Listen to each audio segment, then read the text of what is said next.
जर एवढे डोळे उघडे ठेवून तुम्ही समाजामध्ये बघत असाल तरी तुम्ही फसल्या का जाताय? मग अशा घटना का घडताय की तुम्हाला महाराजांच्या नावाखाली फसवलं जातंय? मग तेव्हा समाजामधले असे जे कार्य करणारी मंडळी आहेत त्यांनी समाजातल्या लोकांना अलर्ट करायला हवं. बरोबर. त्यांनी प्रत्यक्षात प्रत्येक ठिकाणी जे महाराजांनी माझ्याकडनं कार्य करून घेतलं की प्रत्येक ठिकाणी जा, महाराजांच्या पादुकांचं दर्शन घे आणि या गोष्टी तू बघत राहा. काय चाललंय, कुठे काय पद्धतीने महाराजांचं कार्य होतं हे तू बघ.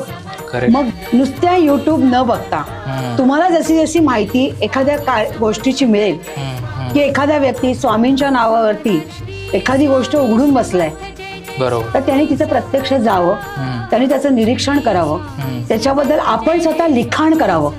त्याला मी पोथी म्हणेन, कारण महाराजांविषयीच तुम्ही लिहिताय. आणि त्याची जागरूकता त्यांनी स्वतः वेगवेगळ्या ठिकाणून लोकांना अलर्ट करावं. आणि जर तुम्ही अलर्ट करत असाल तर तुम्ही स्वामींचे खरे भक्त आहात. खरं, कारण तुम्ही समाजातल्या लोकांना वाचवण्याचा प्रयत्न करताय, त्यांची होणारी फसवणूक वाचवण्याचा प्रयत्न करताय.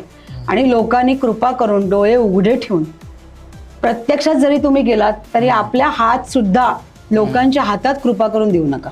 बरोबर. त्याला जर तुमचा हातच बघायचा असेल तर तो लांबून त्याची दृष्टी एवढी सक्षम पाहिजे की त्यांनी तिथे लांबूनच ती गोष्ट बघण्याची नितांत गरज आहे. त्याला हातात हात देण्याची काय गरज आहे? मग टेक्नॉलॉजी तरी लोकांच्या हातात का देताय? मोबाईल सारखी गोष्ट तरी तुम्ही लोकांच्या हातात का देताय?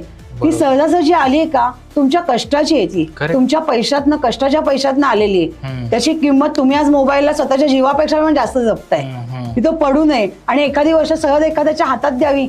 म्हणजे आता अलर्ट कोणी राहायचंय तर माणसांनी राहायचंय.